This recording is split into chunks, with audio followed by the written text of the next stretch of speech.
Okay, guys, this first section, it's chapter 10, I believe it's section 2.1 or 2.2, and it actually might be both sections that we go through here. One deals with just variables and equations and two variables, and the other one, system equations with multivariables. Um, just kind of revisiting, rehashing what we've done in the past with systems of equations. You've got a couple different techniques you can use to solve these things. And I want to show you the algebra. Obviously, my hopes are that you already know how to do this stuff algebraically with at least two variables. But just kind of rehash that, and then I'm going to show you some ways to use your technology to speed the process up a little bit. So, system equation with two variables, meaning that both these things are going to be linear. We'll be looking at where the intersection of two lines occurs. You have two techniques. One technique, beyond graphing. Graphing would be your third technique, which is not maybe always the safest if we don't have technology. If we have technology, it's very quick, very easy to do actually. But by hand, we're looking at either the substitution technique or the elimination technique. So I'm going to use elimination first, because elimination, you'll find out, is how we then address systems that have more than two variables. Substitution becomes very, very difficult there. And actually, sometimes you might be able to think about using multivariables as multivariable equations or systems with multivariable equations. It's called Gaussian elimination, but it incorporates, when you're done with the Gaussian elimination part, a substitution aspect. So you might maybe use both these techniques later on together. But elimination, remember, we're just going to try to add these things straight down and hope that an x or a y cancels out. And in this case, obviously, that does not happen. So we're allowed to manipulate any one of these equations we want to, and we can do it to both. You were told last year that you could, or not last year, maybe even the year before, this is like an Algebra 1 thing, but you did talk about it in Algebra 2, that you can multiply any equation by whatever you want to. And because multiplying by anything I want to, if I multiplied by say 1/2, that is allowable because it's anything I want, which is the same thing as dividing. Multiplying by half, same thing as dividing by 2. So you have the idea, or hopefully make the connection, that you are allowed to manipulate either one of these equations through multiplication or division. Usually people go with multiplication. Division is a situation that arises every once in a while. For instance, if this was like a 6y there, and this was like a 50, so they're all even, I might, instead of multiplying this one by 2, I might divide this one by 2, so my x's both become 1x. So it is an option, okay? So division is an option, which maybe is not something you've been shown in the past. If we're using elimination, like I said, I want the x's to cancel out in this case. I could choose the y's if I prefer. So we have 2x minus y equals 5. I'll leave that equation alone. Bottom one, I'll multiply by -2. So it gives me -2x minus then 8y equals -14. I'm going to add straight down. Those eliminate. And now I'm left with -9y is equal then to, obviously, -9. So then y would be 1. Okay, that's good. So now if y is 1, I'm going to plug that back into any equation that I've used throughout the entire problem. It does not matter. That one, that one, that one, or that one. And now I'll use the back substitution, and I will solve for then x. So plugging in here, I get x plus 4 is equal to 7. So x is 3. Okay, so that's nice. That's using the elimination technique. If I was going to use substitution, again, showing you substitution just quickly here, I think I would probably take that equation, solve it for x. So 7 minus 4y is equal to x. And now up here, everywhere I see an x, replace it with 7 minus 4y. So it becomes 2, 7 minus 4y, minus then a y is equal to 5. So it gives me 14 minus 8y. So that's a situation, we saw those numbers when we did elimination. Minus then y is equal to 5.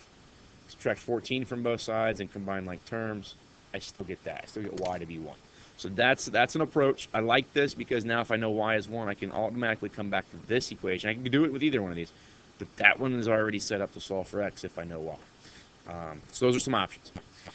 What I like is to use my calculator. Okay. Um, so I'm going to go to uh, my matrix, so second matrix. I'm going to go over to edit. Okay.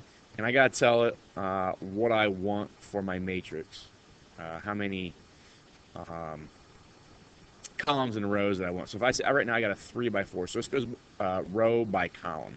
So I want my matrix to be 2 rows. Okay, the 2 tells me, the rows tells me how many equations I'm going to have, and then I want it by 3 because that's going to tell me that I have an x and a y and a constant. So that should adjust my matrix. Now I'm going to go through and I'm going to put a 2. I'm just putting my coefficients in for these entries, and then a 5, and then my 4. That's going to be a 1, positive 4, and a positive 7. Okay. So what I want to make sure that happens here is that that column is all x's, that column is all y's, that column is all constants. Okay. If I've done that, that's great. And we're going to use this here again in a little bit when we use multivariable as well. So now I'm going to go second quit and get out of there. And I'm going to go back to matrix. I'm going to go over to the math aspect of matrix, push up, and it's going to get me to the R's. And I want what we call row reduced echelon form. Click that. And now I'm just going to go back and find the matrix A that I wanted. So I'm going to go second matrix again, and it takes me to names. I'm just going to hit enter on 1. So it puts in matrix A. And it's going to do what we call row reduced echelon form, which is essentially the same thing as the elimination process that we just went through. And we're going to get this. Okay. Now, I have to remember what these columns were. Remember, this column was X. This column was Y. This column was my constants. So what I'm left with now here is it says 1x. So I read this row. It says 1x plus 0y's is equal to 3. If I think about that, it tells me x is 3. Now look at that bottom row. It says 0x's plus 1y is equal to 1. Well, that means 1y, or y, is 1. And there's my solution there. Okay. So that's nice using the TIA 384. Sometimes it can be a pain in the butt. So if you're a person that is preferring GeoGebra, okay, you can do it on GeoGebra. There's just a different call or syntax that you have to use to type in a matrix. And I think it's actually easier if you type in, so this is the matrix command for GeoGebra. I just put curly brace to start, so that tells me I'm going to get a list essentially, and now one more. So each row is going to have these extra curly braces. So that I messed up. So okay, so now inside that innermost curly brace, I'm going to put my coefficients at 2, -1, 5. And then I'm going to put a comma and do another set of curly braces, 1, 4, and 7. And a lot of other programs that use this kind of syntax for typing in matrices is very similar. Sometimes this is in a curly brace, sometimes it's like a square bracket, like TI-89 uses a square bracket, I believe. But if I hit enter, it gives me that matrix. So now what I'm going to do is I'm just going to type in row reduce. There should be a call. I think it's RREF. I don't know why it's not coming up.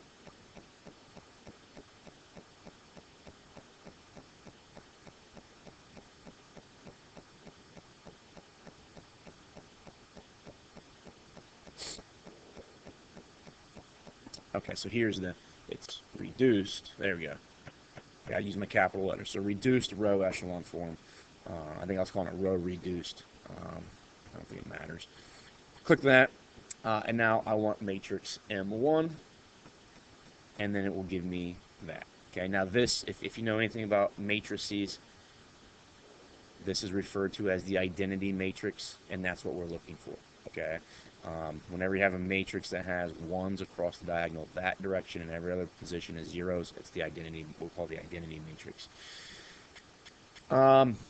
Okay, so let's kind of take this over into some story problems, because this is kind of what you'll see.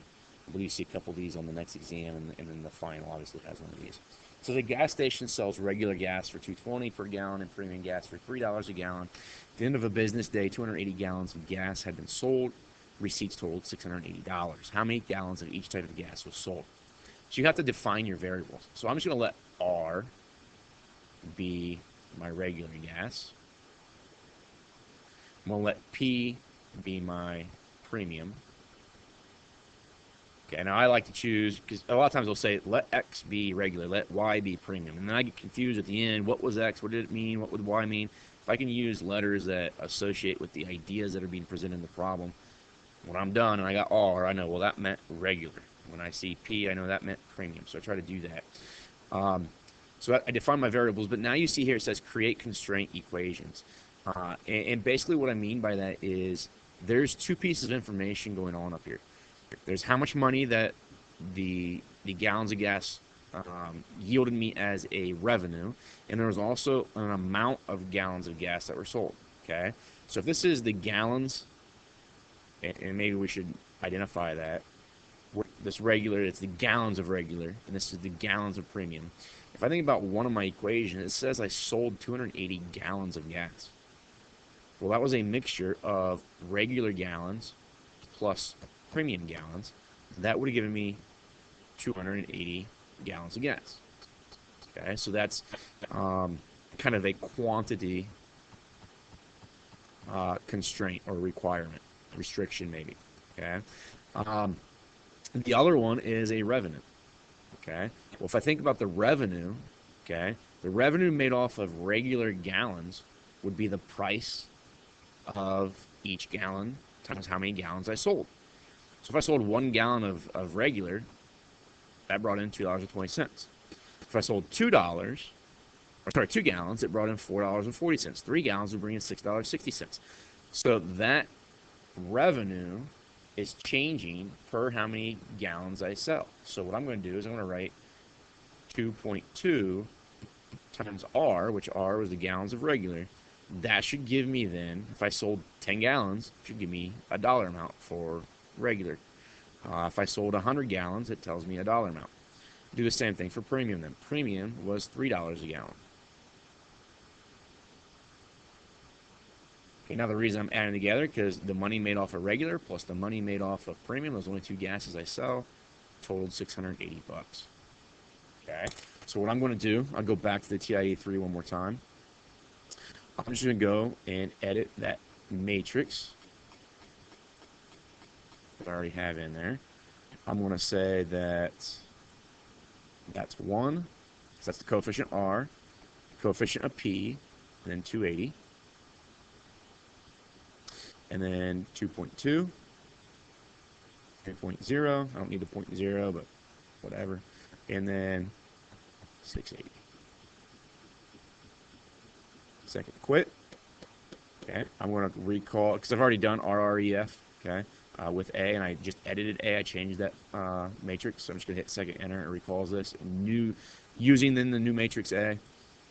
And there I've got, remember this was my R column.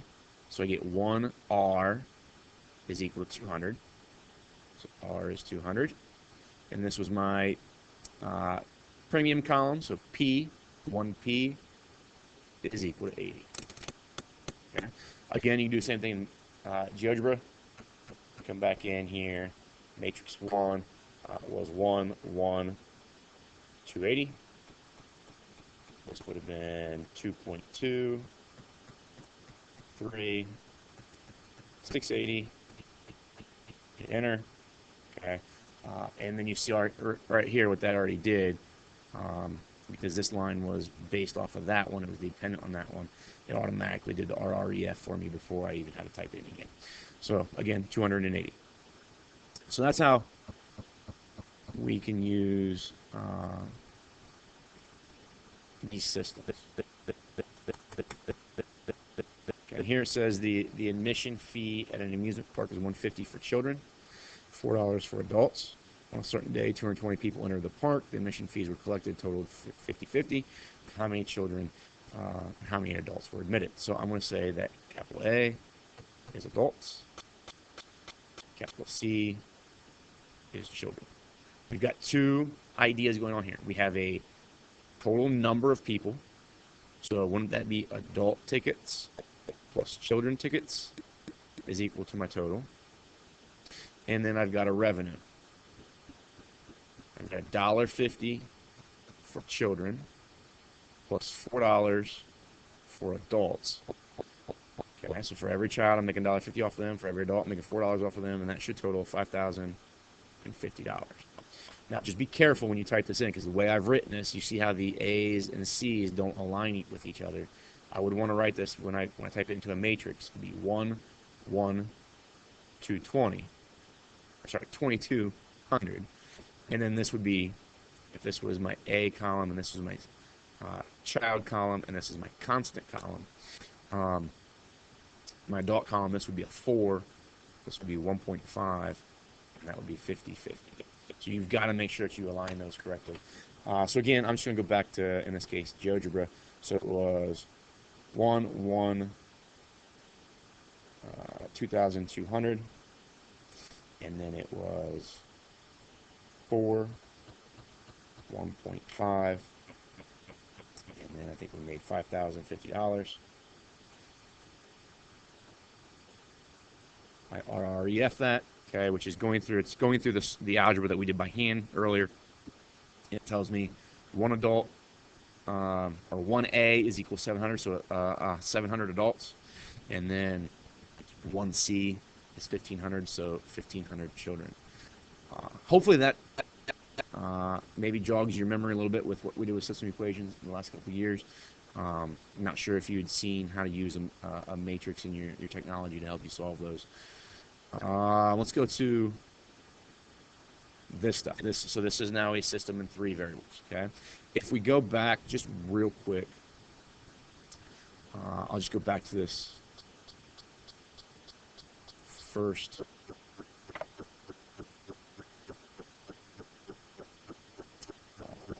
system I had. Remember, I think the solution to this was 3, 1. If I just type in 2x minus y equals 5 and x plus 4y equals 7. Now, GeoGebra and Desmos allow you to type those in as implicit equations like that. If you're using TIA 384, you got to solve both these for y and type them in that way. But look at the intersection. The intersection here is at point A. What are the ordered pair? What is the ordered pair for A? We see it's 3, 1. X was 3, y was 1. So that's really what's going on graphically behind the scenes when we deal with a system in 2 variables. It changed a little bit when we talk about a system in 3 variables. I'll give you a picture here and a little bit of what's happening. But now instead of lines intersecting, we're actually looking at planes intersecting. Okay? So this is generally what you see a lot of times with a system of three variables. If I have three unknown variables, then I need 3 equations to solve for those variables. If I had 4 unknown variables, I would need 4 equations. 5 variables, 5 equations, and so forth. If I can learn the process here with 3 equations, then I just carry that over with 4, 5, 6, and so forth. So there's really no difference other than the amount of time that it takes to do a equation with 4 variables, or a system with 4 variables, or a system with 5. Okay, so this is what we see, and what we do is we just pick off, and it doesn't matter which 2. You just pick off 2 of these equations. So I'm going to number them 1, 2, and 3, and you're going to try to solve for a variable. Like I said, doesn't matter which one. So I'm going to pick off number 1 and number 3. Because when I put those together, x minus 2y minus z is equal to 1. And I take that bottom one, 2x minus 3y plus z is equal to 10. I see something really nice happening here. what happens to your z's? They wash away. Okay, they cancel each other out. So now adding straight down, I get a 3x minus a 5y is equal to 11. Now again, if the two equations that I chose did not do that, I can manipulate them through multiplication. Okay, and I get 3x minus 5y equals 11. Now, what I'm going to do is take two different equations, two that I have not chosen, and try to get the same variable to cancel out. So what I'm going to do is I'm going to take the first one and the second one. So go x minus 2y minus z equals 1, and negative x plus 3y plus 3z. And actually, yeah, that's fine, is equal to 4. Here, what you're going to see, if I try to make the, now, I didn't think ahead before I did any of this. I think those would probably maybe chosen first and try to get the x's to cancel out. Doesn't really matter. If I want to try to get the z, that because I already canceled the z here, try to get that canceled, the z out, I gotta multiply this one by 3. Okay, so it's going to be 3x. Just going to write this over here. 3x minus 6y minus 3z is equal to 3. Bottom stays negative x plus 3y plus 3z is equal to 4. Add straight down now, and I would get, positive 2x minus 3y, the z's cancel out again, is equal to 7.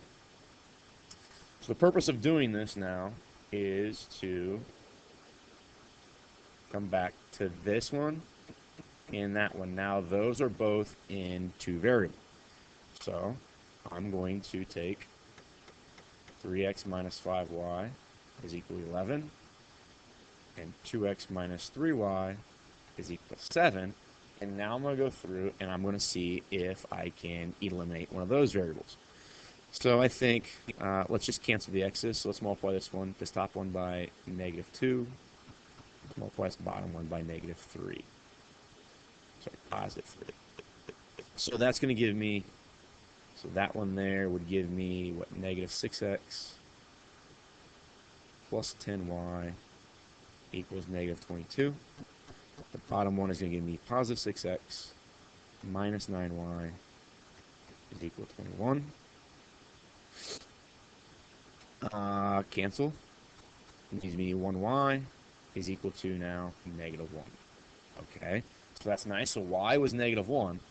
And now if I look at any of these other equations that have just x and y in them, I should be able to solve for x. So I'm going to plug into maybe this bottom one here. So I have 2x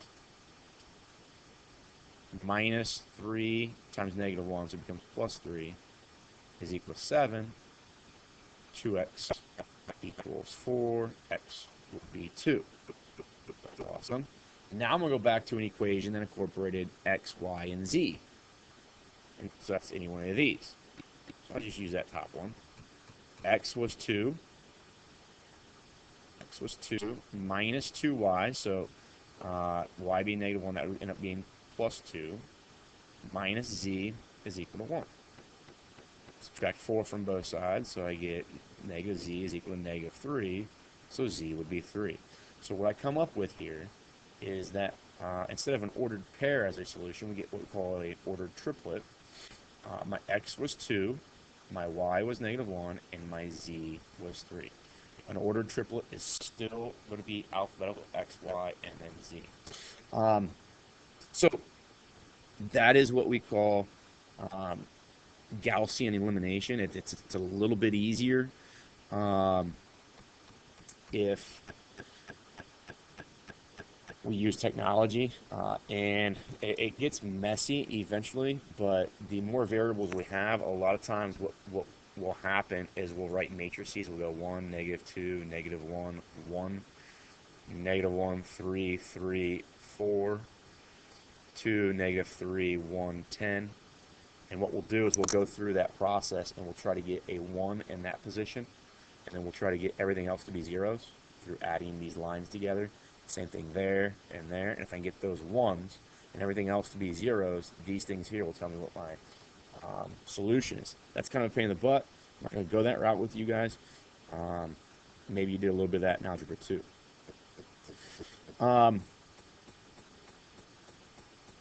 This is even nicer when we have a system. It's called, I don't know why I can't pull that over. I moved it earlier.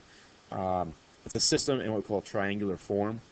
You see here that you've got basically a little triangle here with three terms, 3 coefficients and variables, 2 coefficients and variables, 1 coefficient variable, or variable terms, if you maybe want to call them that way. That's a little bit of a triangle there. Now we can just do simple back substitution. I could take, well, if I know z is 3, I should be able to back substitute in that equation and get y plus 6 equals 5, so then y would be negative 1, and now I can plug 3 and negative 1 back in there and get my solutions that way. Okay.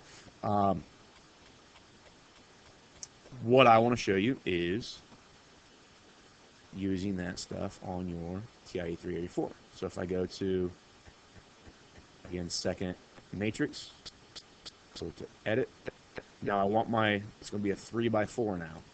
3 rows, 4 columns. I'm going to type in my coefficients. 1, negative 2, negative 1, and then my last column is 1. And then I'll go negative 1, 3, 3, 4, and then 2, negative 3, 1, 10. I'll go second quit. Just to show you where the RREF is again. I could hit second enter and get RREF up, but I'll go second matrix. It's under the math. Go all the way down to the bottom, which is RREF. Eventually it's B. And then I'll go second matrix again, recall matrix A. And now you see we have that identity matrix. So this was my X column. So 1X is equal to 2. This is my Y column. So 1Y is equal to negative 1. This is my Z column. So Z is 3. Okay. I think that's the easiest way for you guys to do systems in more than 2 variables. I don't care how you do it. You want to do it by hand, do it by hand. Okay, on a test or quiz, you want to spend 10 minutes doing that by hand, by all means. But you're going to run out of time. My hopes are that you use the technology. Just giving you kind of an idea of what's going on there. So I said we're dealing with no longer lines because you got 3 variables. So it's now talking about planes. Now my hopes are is that this doesn't freeze on me. A lot of times when I got the recorder going and the 3-dimensional aspect here, it freezes. But we got our grid in here and we got our axes.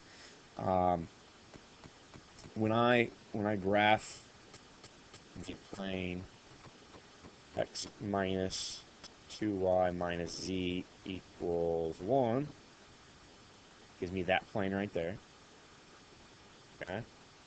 When I go negative x plus 3y plus 3z equals 4, gives me that plane. I'll make it red. So we got that plane. So those intersect at a line. Okay, any 2 planes should intersect at a line. But now I put this third one in. I get 2x minus 3y plus z equals 10. And I will make that purple. So now you see those 3 planes. And those 3 planes, obviously, 2 of them, any 2 of them that we ever choose is going to intersect at a line, but all 3 of them intersect at a point. And that point is, let's see I can't remember what it was. The answer was this. 2, negative 1, 3. So if I plot x to be 2, y to be negative 1, z to be 3, plot that, and you see at that point A there is where those 3 planes all meet. And that's the solution to the intersection. Here is kind of the idea that is being portrayed with what we just did. We can have 3 planes intersecting, and those 3 planes intersecting produce one solution. Okay.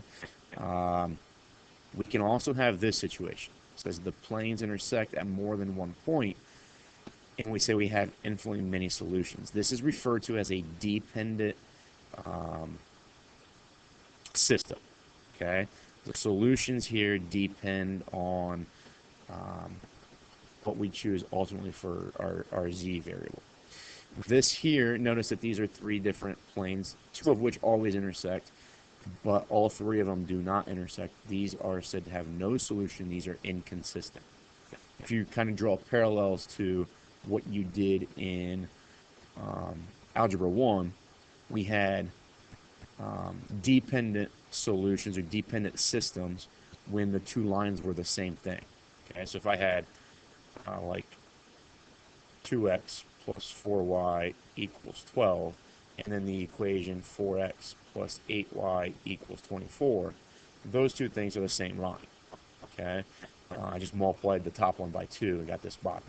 Okay, those would mean that the lines are on top of each other. It means they infinitely have infinite solutions, or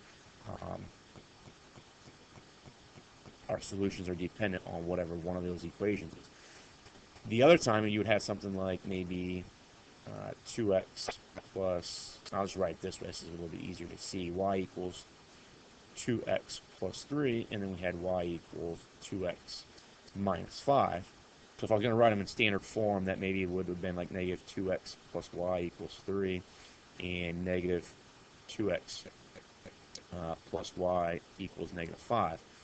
If we start off with a system like that, what's going to happen is that those two lines are going to be parallel. They have the same slope, meaning that they do not intersect. So you would have no solutions. It would be considered an inconsistent system.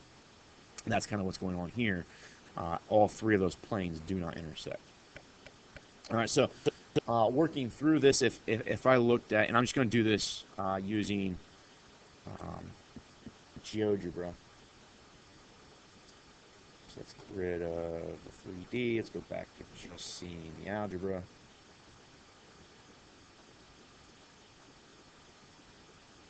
If I had a matrix that was of those, I guess let's use not that point, not set planes, but let's say my matrix is 1, 2, negative 2, 1. Then we're going to go 2, 2, negative 1, 6. And then this last one is going to be 3, 4, negative 3, 5. Alright, so make sure I got all the parentheses closed off the right way. One extra in it. So this system here is this one. Okay. Just put that in as my matrix, and now if I just go row reduced row echelon form of M1, see what we get. We get this. Okay, so this doesn't make a whole lot of sense, because what we said earlier is that we want the matrix here, excluding this row or column there. We want this to be the identity matrix. We want these things across across the diagonal to be 1s and everything else to be 0s. What happens here is, if we think about this, this last row says 0x plus 0y plus 0z's is equal to 1. Well, ultimately, that means 0 is equal to 1. Okay, we know that to be a false statement. Okay, so let's kind of look at the graph of what's going on there when I do that. So we had, and that's kind of pain in the butt. I got to type all this stuff back in again, but x plus 2y minus 2z equals 1. We have 2x plus 2y minus 1z is equal to 6, and 3x plus 4y minus 3z is equal to 5. If I look at those, and if I were to look at them,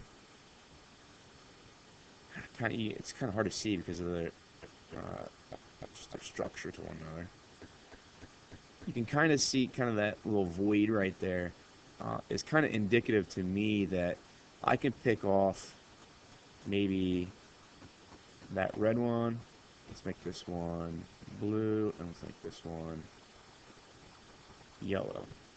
I can look at those, the yellow one and the blue one, and say, yeah, they definitely intersect. I can look at the The red one and the blue one, yeah, they definitely intersect. But if I ask what is the intersection of all three, they don't all three intersect. Okay, basically because we're seeing the algebra tells me that they don't intersect is this result here that I got 0 to be 1. Okay, telling you all of those things do not intersect at one point. So what we got going on right there is really if we kind of zoomed in, kind of in this region here, you would see something similar to what's going on here. Okay, we've got any two planes intersecting, but not all three of them intersecting at the same spot. So that's a situation. That's kind of the algebra that we would get if we're going by hand.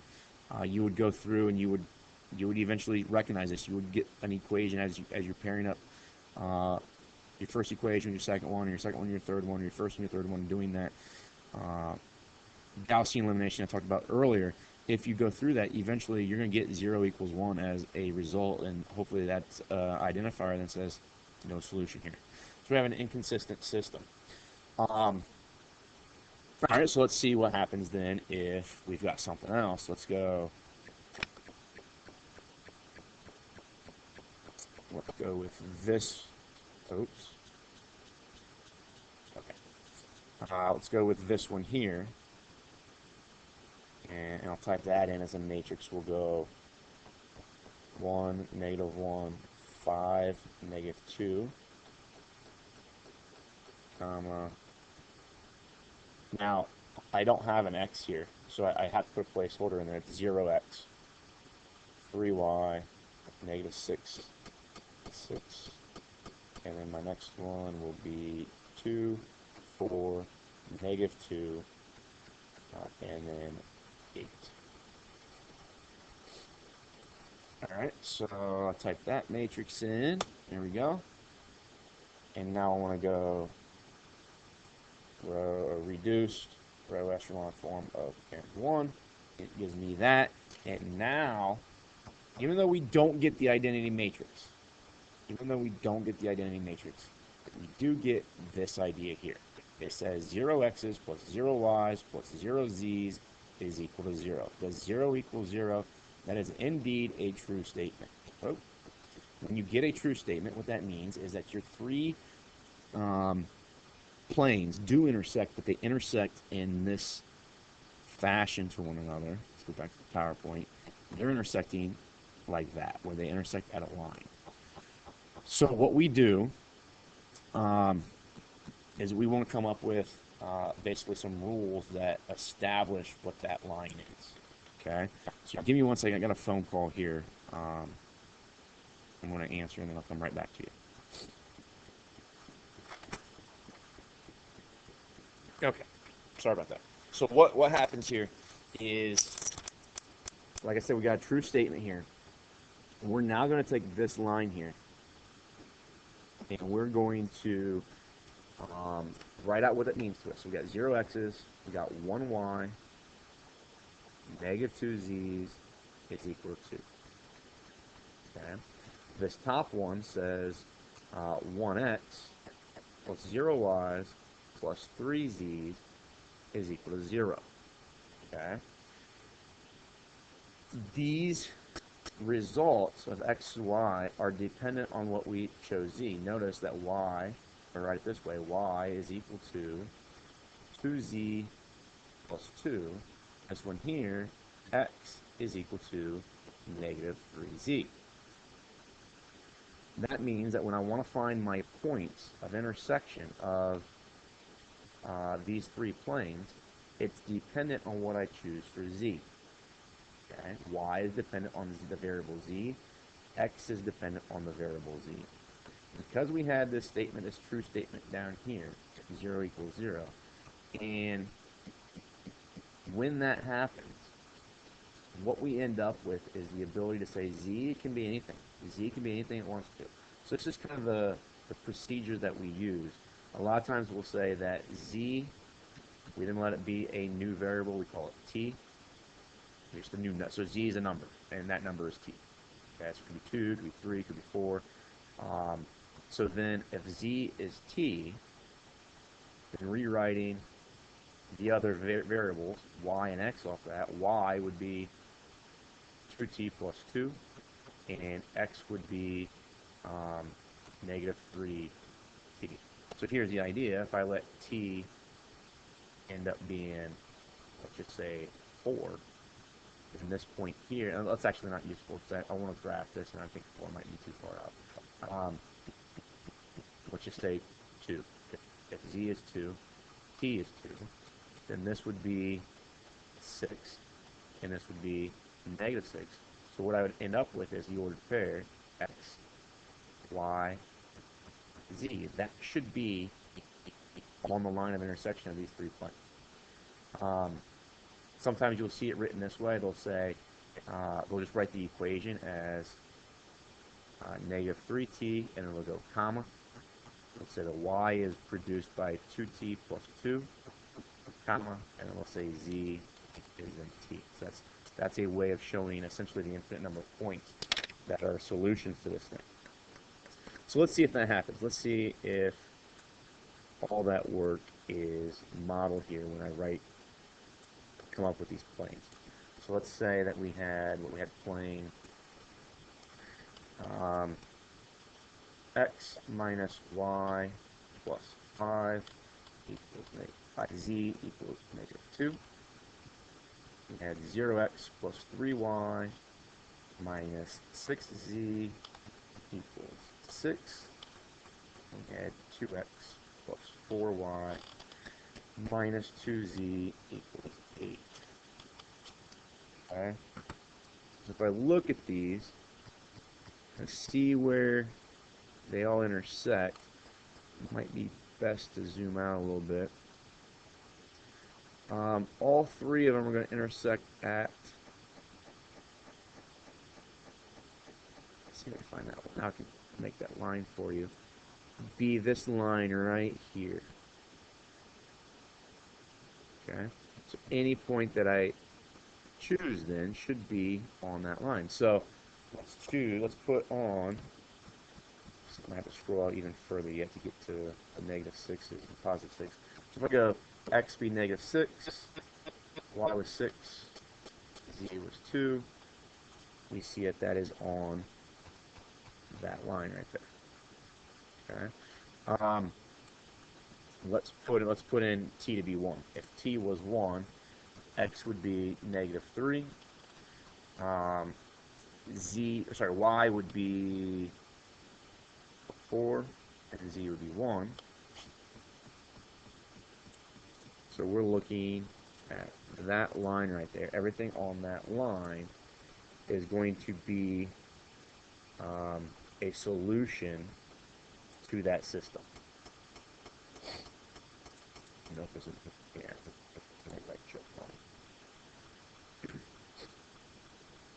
Hopefully that's helpful in addressing some of the things that you're going to see in your homework.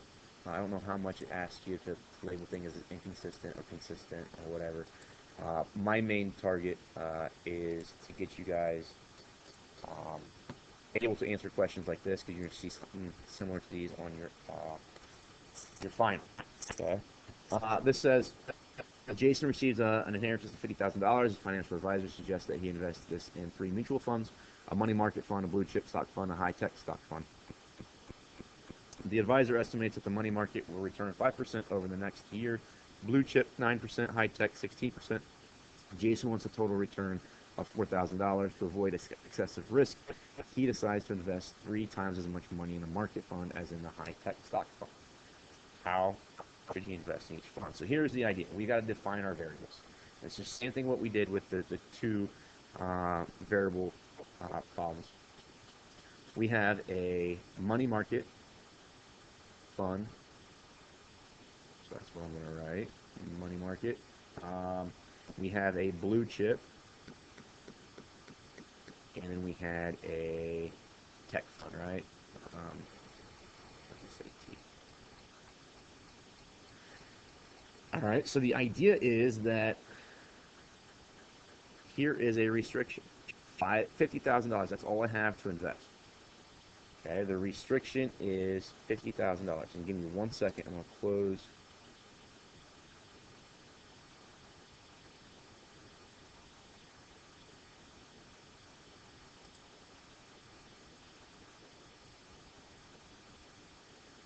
If I can get there.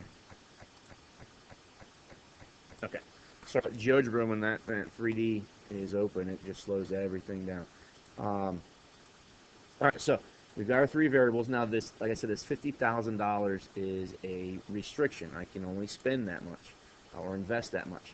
So the amount that I put in the money market plus the amount that I put in the blue chip plus the amount that I put in the tech fund should equate to $50,000. So that's one of my equations with three variables. Now I need two other equations. So the other equation, okay, is the return or the revenue of these things. So it says the money market will return 5% of whatever I invested. Well, that means that my money market should be 0.05 times whatever I put in there. That's what the return is going to be. My blue chip is going to be 9%, so it should be 0.09 of whatever I invest in the blue chip. And the same thing happens then with the tech fund. My goal is to return $4,000 off that. Okay, that's my second equation with three variables. Now I need a third equation. And it says to avoid excessive, this is where everybody gets confused. If you miss this question or anything like this, this is where you would miss it. It says to avoid excessive risk, he decides to invest 3 times as much money in the money market fund as in the high-tech stock fund. Okay, I know very little about the high-tech stock fund. Okay, so the variable that I know the least amount about, I let be just my basic variable. So I know nothing about the high-tech stock fund. I don't know how much I'm investing, so I just let that be H. Okay. I know that my money market is how much more than that. Okay, money market fund, I have 3 times as much in the money market as I do in H.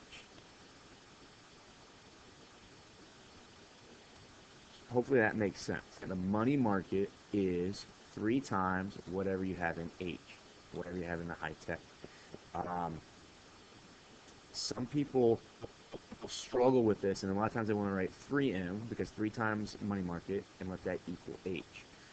I can't do it that way. The money market, and when I'm always done, I always read back, okay, what am I saying here?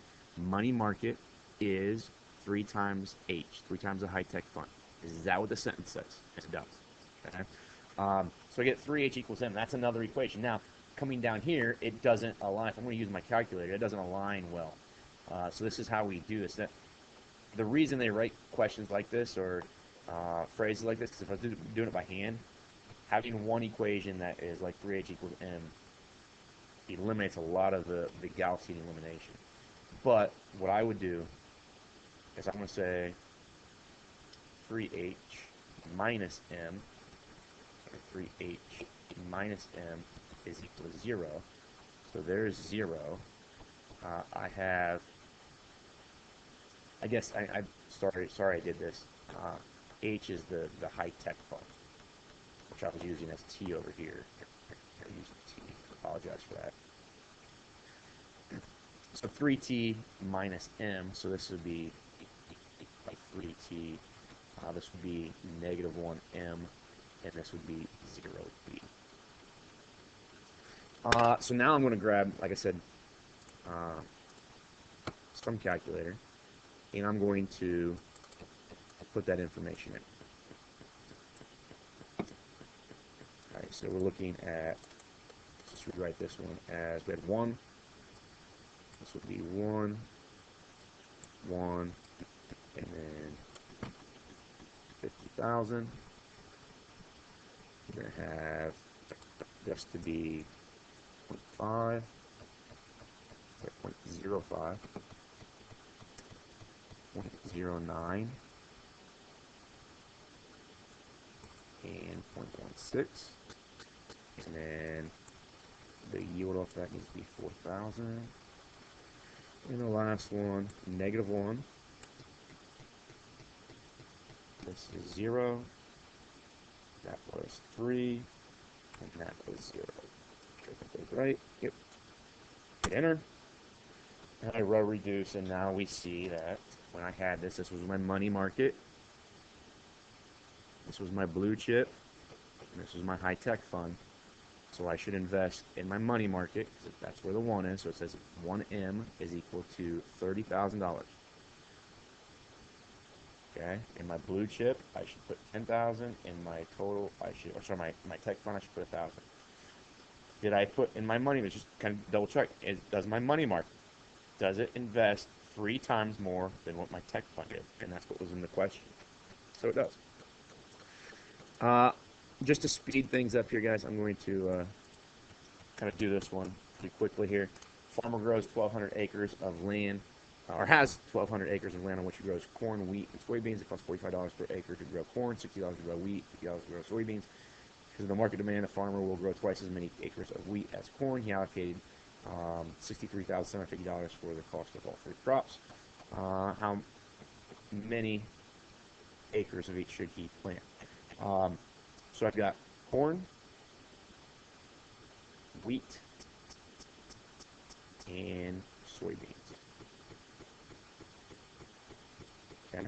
If I'm going to, these are acres of those things, so I should have corn plus wheat plus soybeans should equal an acreage of 1,200. Okay. Cost of corn was $45, so $45 for corn, plus then $60 per acre of wheat, plus then $50 per acre of soybeans, should total $63,750. And my last one says that he grows twice as many acres of wheat as corn. Okay, so wheat needs to be twice as big as corn.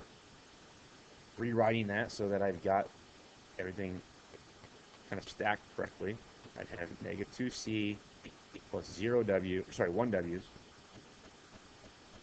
plus 0 soybeans should equal 0.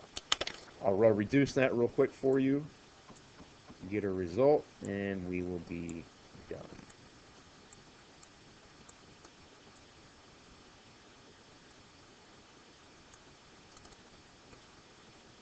So 1, 1, 1, 1,200, 45, 60, 50, 63, 750. The last one, negative 2, 1, 0, 0.